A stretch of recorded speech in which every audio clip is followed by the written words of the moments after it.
Hello crafty friends, I'm Lien from Studio Cato and I'm so glad you're joining me again today. Today I'm back with not one, but two mini Slimline flat shaker cards, using some products from Brutus Monroe. I'm using the Spaceflight die set, and I really love this little builder die set, but it's a little bit hard to store, so I wanted to show you how I store these. I store these in separate sleeves for each image that they make. So all the parts for one rocket are in one sleeve, all the parts for the alien are in another sleeve, and so on. That really helps me to keep it all straight.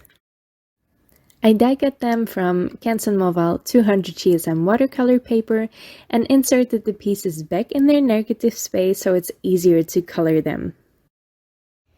I kept this first bit in real time so you can see how slow or how fast I color, because I always think that's really helpful to know.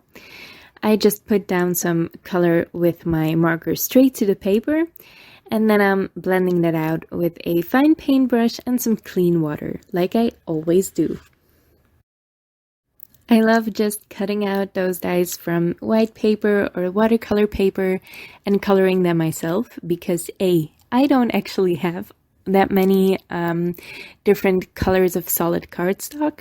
I do have a lot of pattern paper, but I didn't think that was as easy to use for this set.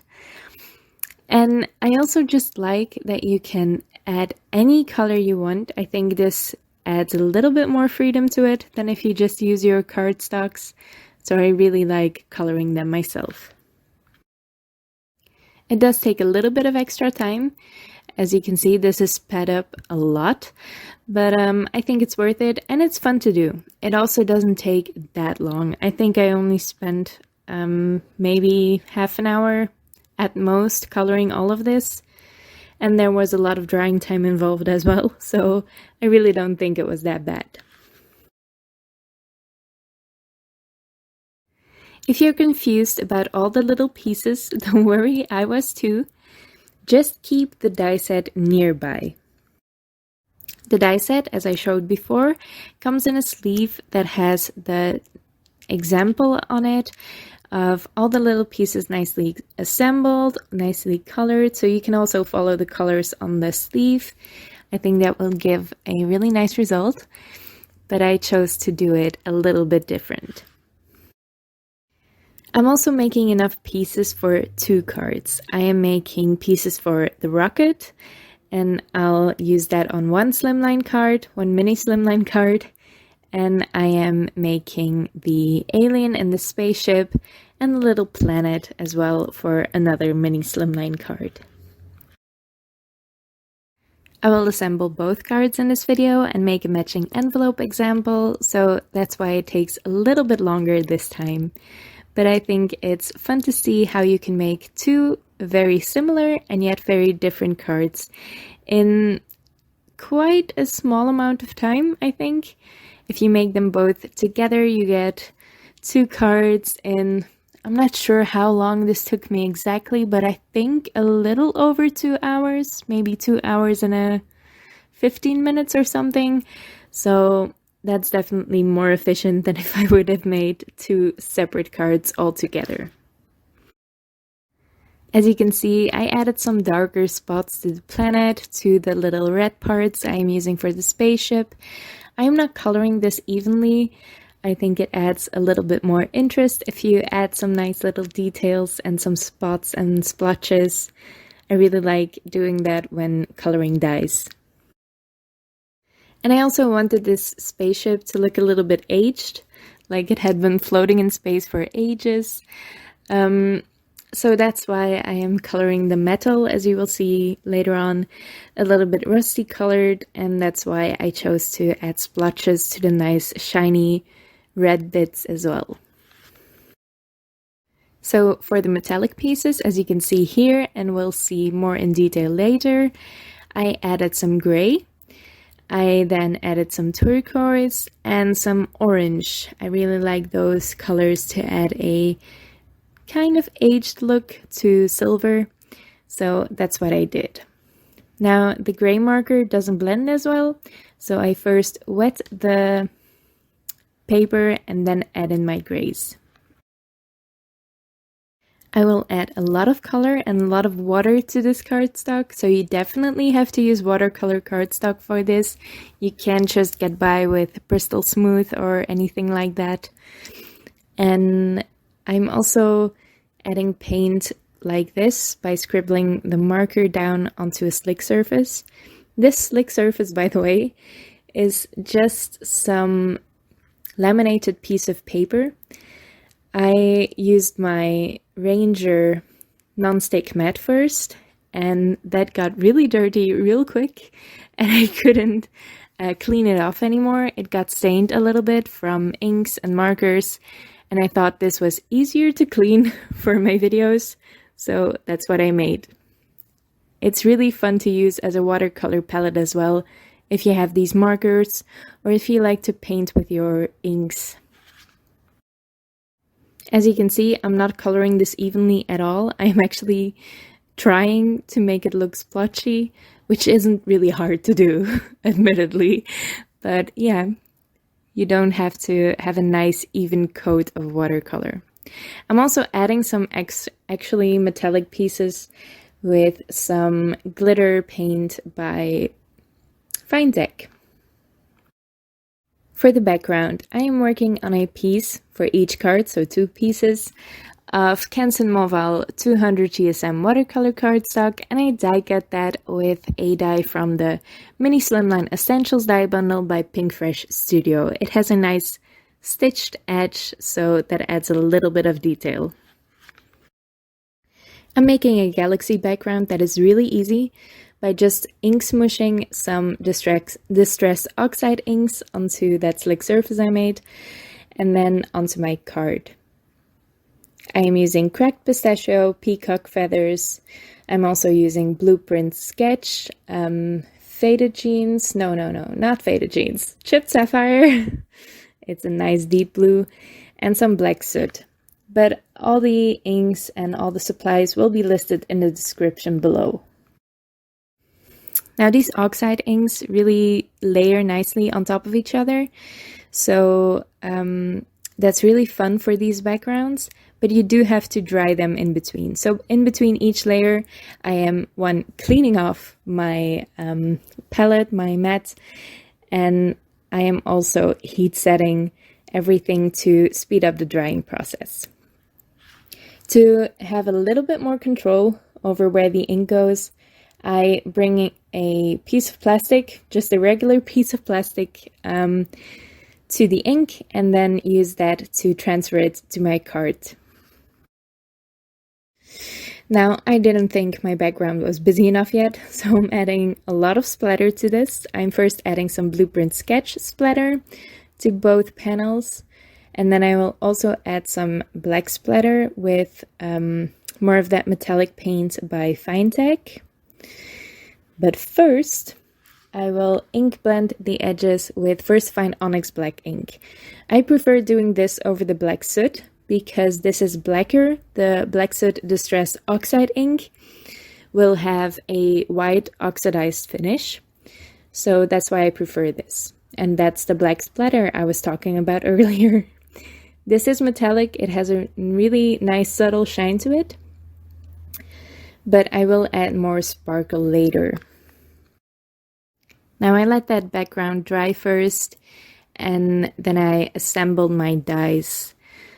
I really thought this was super satisfying to put together. It was so fun to do. With my Barely Art Precision Craft glue, there was no glue oozing out of the sides, so it was super easy. And again, I do keep the die set nearby for that example that I can look at to see where exactly all the pieces need to go. But as you'll see in a second, you can also take some creative liberties with this. This die set has enough pieces to not just assemble the card or the images, but also just play around with it. Like those dots, they're not supposed to go there. That's a really small detail to add. But there are a lot of pieces to this die set, and you could take some pieces from the second rocket in the set to add to this rocket and change up your images. For that little window, I'm adding some glossy accents. This will add a nice finish, a glossy finish. I also add some Nouveau drops in the silver metallic finish to add little details on the dots that I left open. I did this one because I thought it would look cool, but more importantly because I didn't want to add in all those dots and give them a different color or anything. So this was easier to do for me, and I think it gives a really nice result as well. And that finishes up the spaceship. I really like how it turned out.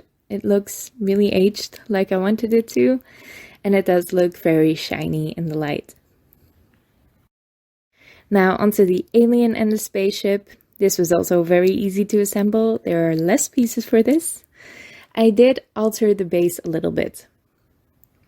Right after I add this blue piece, I trimmed off everything else because I wanted to add a see-through piece of vellum to the back of it. That would work nicely for the little arch, I think. And when the pieces are really small, like they are here, I like to use my jewel picker to apply them to the image. I will also add a little bit of detail to the eye with white gel pen, and then I will add glossy accents on top of the entire eye as well. I added some more dots to the alien, and then also added some glossy accents to the headlights. Glossy accents is really fun to spice up your cards, and it's so easy. Now, to add some more splatter to the backgrounds, I use a silver paint as well. And then I'll add more to the background. I couldn't stop with this one. I might have done a little bit too much. I'm using this stencil, also by Brutus Monroe, and some Ranger texture paste. This is the transparent gloss texture paste, and it will add a subtle but really shiny detail to it. And I did that for both of the backgrounds, and I really like how they turned out. Now to assemble the flat shaker cards, I'm just using some plastic. This is like packaging foil, so it's really thin, but it's really easy to use for this. You just add some double-sided tape to the back of your card, and then fold over the plastic. And you just wrap your card. Just make sure to leave one side open to add your shaker bits. I'm only assembling one of these on camera, but I did the exact same thing for both cards. Just trim off the corners because they tend to poke out a little. Then for my shaker bits, I use some large silver stars, but I'll also use really small blue stars and some silver glitter. I think I used a little bit too much silver glitter. I wouldn't use that much in a next card. And obviously I couldn't stop playing around with it. I trimmed off the corners there as well. And then I can adhere that shaker onto a card base. I made it from white cardstock. It's a 1/4 inch larger than the shaker piece on all sides. And I just adhered it with more of that double-sided tape. And then I can adhere my die cut images on there with foam tape to add a little bit extra dimension. For the flame, I used glossy accents because that adheres really well on slick surfaces. I'm adding the alien and the planet onto the other card, and for the planet it also cuts out one of those rings that goes around the planet, and I cut that out of vellum as well, and I really like the effect that gives. And again, playing around with it, seeing where all the bits can fall, and then I am making a simple matching envelope out of black cardstock, and I'll do some stenciling on the side as well. These mini slimline envelopes, I like to trim off one of the sides so the flap doesn't go too high. I'm using the same stencil as before, and I'm also using the same inks as before. These inks, these Oxide inks, are great to put onto darker cardstock because they almost seem to glow when you do that. I'm just adding some cracked pistachio, some peacock feathers, and some blueprint sketch. I'm not taking too much care where I put it, where I put each color, but I do want to add a lot of each color so it layers nicely onto the dark cardstock. And then I added some stars and white gel pen, and that finishes up all of these cards and envelopes. I'm really enjoying making flat shaker cards these days. I think they're way easier to do than your traditional shaker cards, and I really like how these turned out. I hope you do too. If you like this video, make sure to leave a thumbs up and your thoughts in the comments below, because I would love to read them. And of course, you can also subscribe to my channel if you want to see more of my videos. Thank you so much for watching, and I'll see you next time.